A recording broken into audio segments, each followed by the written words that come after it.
as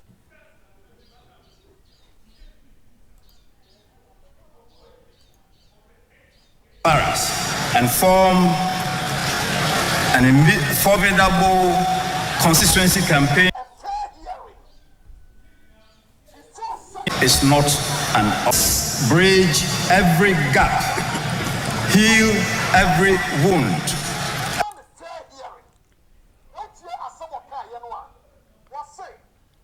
And work together with a renewed passion for victory, unstoppable, and search or march in unity towards a resounding first round victory on December 7th.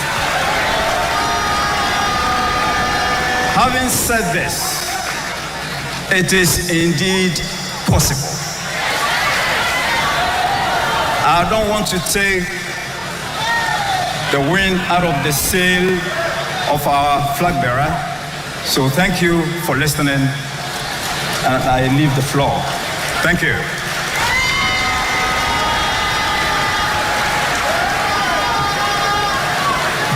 I think we could do it better. Another round of applause for our honorable chairman. He is popularly called Ghana's gentle giant. He ruled from 2000 to 2008. Your Excellencies, distinguished ladies and gentlemen, we now invite the most revered former president of Ghana for his blessing.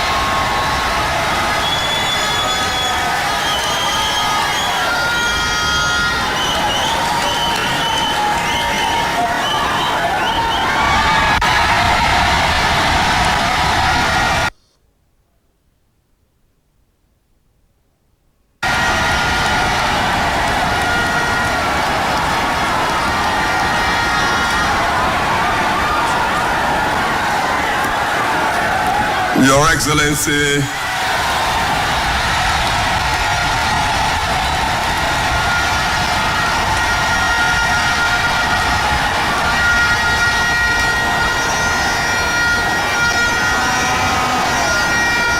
our beautiful First Lady, Mrs. Rebecca Kuffour, Your Excellency,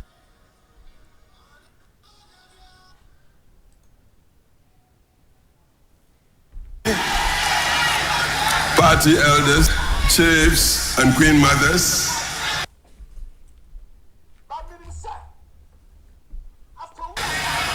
and all of the citizens of Ghana watching this program, whether from within these halls or from outside.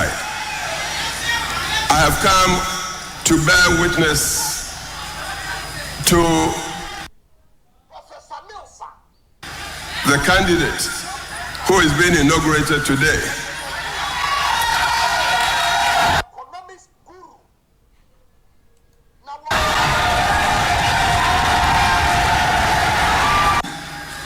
As a man of destiny,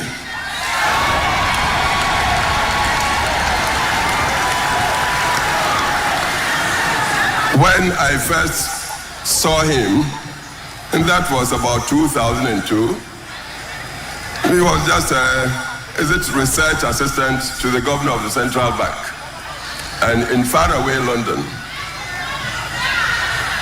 This young man delivered a paper at an international conference of giants from the city of London, the financial world, and some very powerful people of government. And immediately he finished his address, he was going to sit down, but there was something in his statement and about him.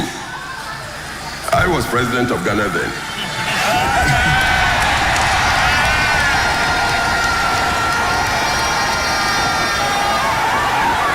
In fact, till then I hadn't even spoken with him ever before. But I sent somebody, I think one of the officers with me, go and call me that young man. He came, I congratulated him, and I don't know what came in me. Prophetically, I told him, carry on like that, and you'll go far.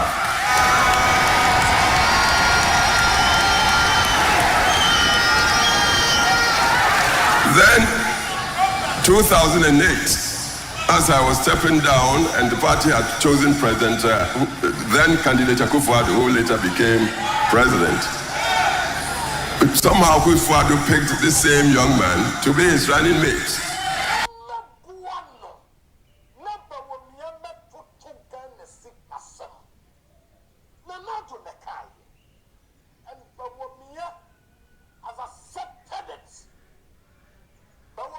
Till then, Bawumia was not even in the mainstream. Of the day-to-day activity of the government, I am going to prove to you. Party meeting in the Aliza Hotel. I remember I appealed to the party just to accept this man to carry on, man of destiny.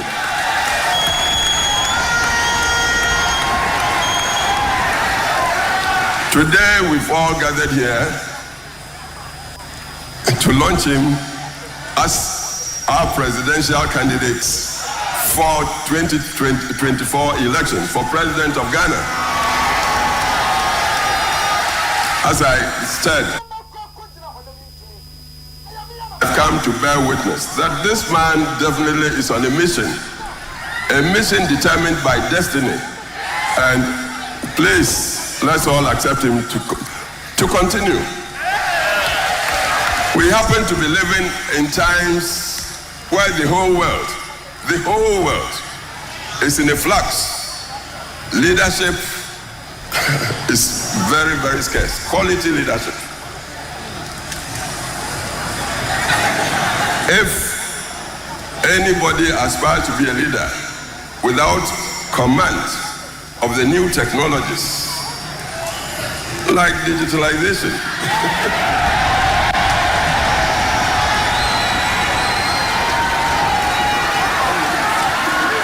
and also, without a deep grasp of geopolitics, I tell you, he may be a good man in terms of mastering some of the old disciplines like, say, economics, politics, and all that. But I tell you, very likely he may be found wanting sooner than later. This young man here seems to have these instruments under his belt. Digitalization, geopolitics, and additionally, we've seen him perform loyally under President Kuffour, and he's been also in public view since he got selected as the vice presidential candidate in 2008. He's hallmarked by humility and the temperance requisite for the job of leading a nation in search of a way forward. Ghana has come to a crossroads, and I'm serious here. It's not the normal, regular politics we want. We want a leadership with a vision, even in the complex world I've talked about. A leader that would be able to marshal the new technologies, to pick the requisite manpower. And here, allow me, I'm a party man soundly, but I tell you, we should be talking about the nation and not so much about the party.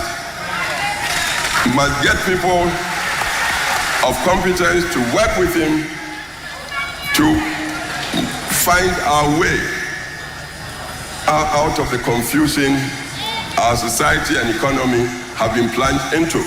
I wouldn't blame any side. Look at the track records of all the parties. I tell you, you can't find one that can say that in their time they were excellent or superb. No. We are in a new situation, and I believe the saying that cometh the man is now. Has come for this man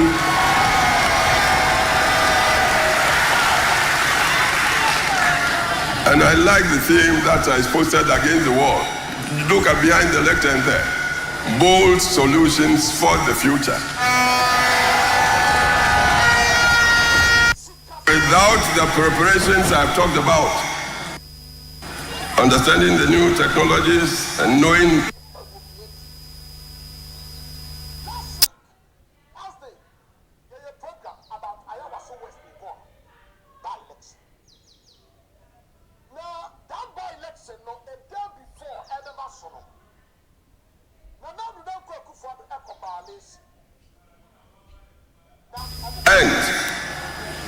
really committed to your nation to secure a decent and dignified niche in the global context for your nation. That is Giovanna. I'm appealing to the whole nation to give him the chance to come. I have a feeling between 2020 and 2022, we experienced severe challenges triggered by the pandemic, which brought the world and our country to a thundering halt. We may be tired of hearing it, but there is no avoiding the fact that the COVID-19 pandemic and the Russia-Ukraine war resulted in the greatest economic depression in the world since the 1930s, with most countries recording negative GDP growth. The severity, especially of the pandemic, was captured in the words of the IMF Managing Director, then as, and I quote, "This crisis, like no other. This is a crisis like no other. Pandemics don't respect borders. Neither do the economic shocks they cause. The outlook is dire. We expect global economic activity to decline to a scale we have not seen since the Great Depression." End quote.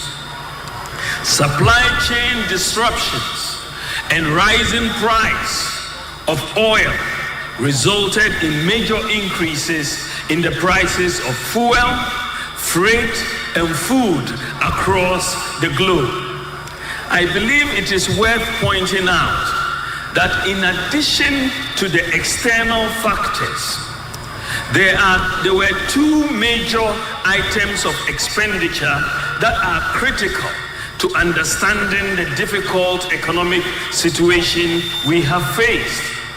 And these are the banking sector cleanup and the energy sector excess capacity payments that we inherited. Expenditure on these three items, including the COVID-19 expenditure, cumulatively amounted to 50.1 billion Ghana cedis.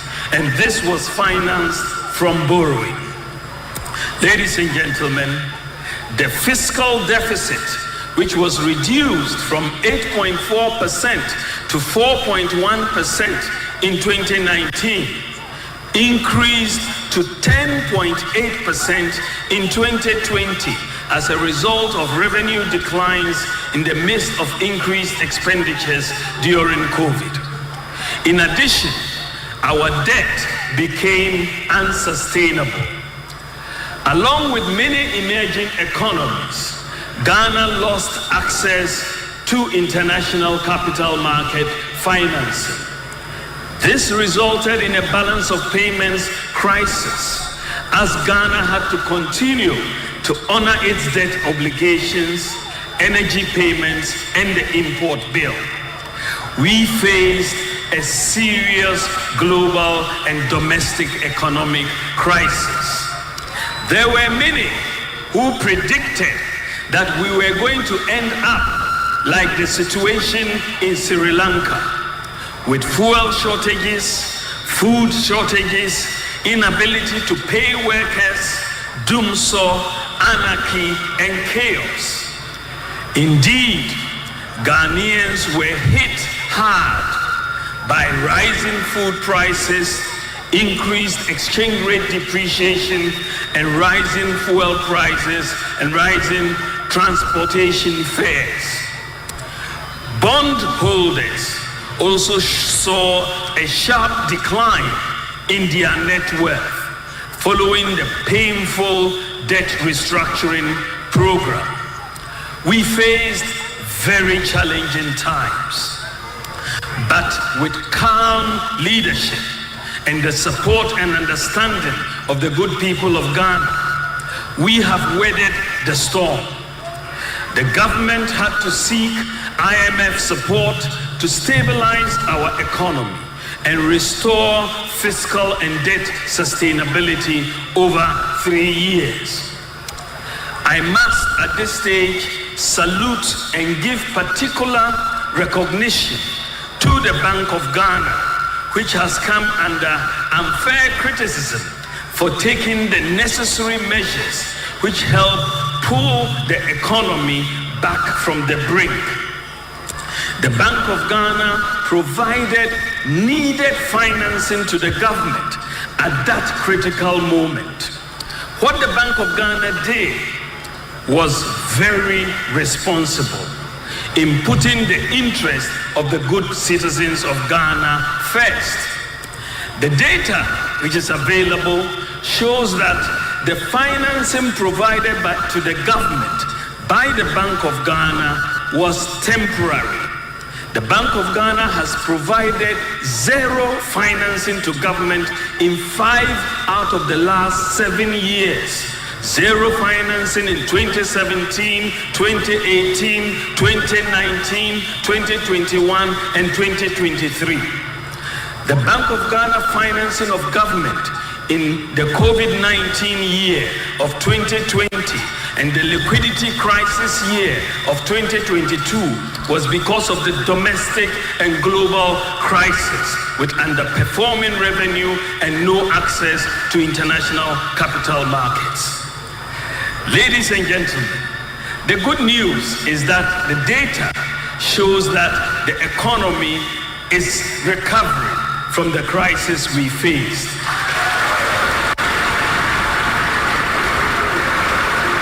Inflation has declined from 54% in January last year to 23% in December 2023. Economic growth is rebounding, spending is under control, and the fiscal deficit as a percentage of GDP has declined from 10.8% in 2020 to 4.2% in 2023. The debt to GDP ratio, after increasing from 61.2% in 2019 to 76.6% in 2021, has declined to 66.4% in 2023. And the exchange rate depreciation has also slowed down sharply since February 2023. Whereas the exchange rate depreciated by 30% in 2022, between February and December 2023, the exchange rate depreciated by only 9%. Ladies and gentlemen, what is remarkable is that notwithstanding the domestic and global crisis that we have experienced between 2020 and 2022, the economic performance as measured by the key economic indicators such as GDP growth, agricultural growth, industry growth, trade balance, exchange rate depreciation, lending rates, gross international reserves, and jobs. The performance of all these key indicators is better under our government than that of the 2013 to 2016 period, when there was no global crisis. Let me give you 2 examples for the sake of time. you look at agricultural growth and the stronger GDP growth performance in 2017 to 2022 period is underpinned by a strong agricultural GDP growth, which increased from an average of 2.9% between 2013 and 2016 to an average of 6% between 2017 and 2022. We have done double what we inherited, notwithstanding the crisis. We have made a lot of progress in agriculture, even though there is more to be done. Rice imports, for example, have declined by 45%. From 805,000 metric tons to 440,000 metric tons between 2021 and 2023. The goal is to be a net exporter of rice by 2028. It is clear that some of our policy interventions, such as planting for food and jobs, have borne fruit. I now tackle exchange rate depreciation. On the performance of the cedi exchange rate, it is also interesting to note that between 2013 and 2016, just before we came into office, the cedi depreciated by an average of 17.7% annually. But since 2016, between 2017 and 2020, there was a significant decline in cedi depreciation to an average of 7.5%. The average cedi depreciation further declined to 6.8% between 2017 and 2021. However, the 30% depreciation of the cedi in 2022 resulted in the average depreciation of the cedi between 2017 and 2022 to be 10.75%. So again, notwithstanding the domestic and global economic crisis, the depreciation of the cedi under our government is lower than that we inherited from the 2013 to 2016 period.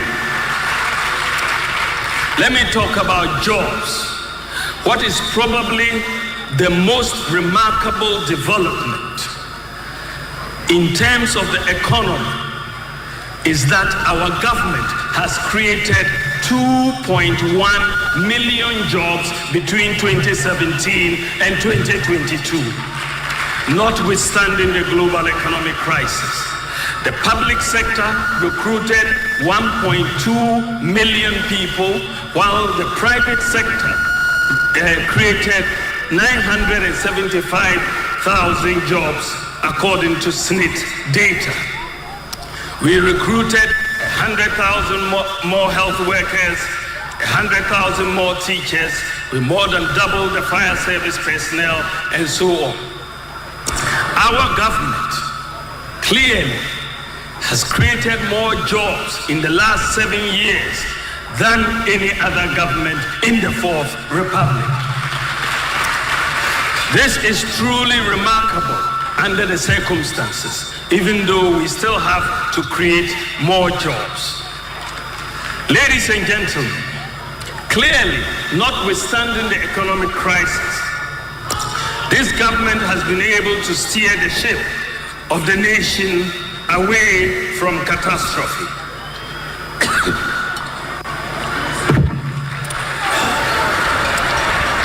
In the face of the crisis, overall performance of the economy in areas such as GDP growth, agricultural growth, industrial growth, trade balance, gross international reserves, and job creation has demonstrated resilience. Ladies and gentlemen, available data also shows that notwithstanding the challenging economy we inherited and the global economic crisis that ensued, government has chalked a large number of achievements across the country. Due to the constraints of time, I will only be able to enumerate a few of these achievements. However, government will soon outdoor our performance tracker in the next few weeks, which will detail all of our achievements in every sector and every district in the Republic of Ghana. But I'll name just a few of the achievements. We have undertaken a major roads construction and rehabilitation program across the country, over 11,674 kilometers of roads according to data from the Ministry of Roads and Highways. I am not aware of any government that has done as much in the road sector since 1992.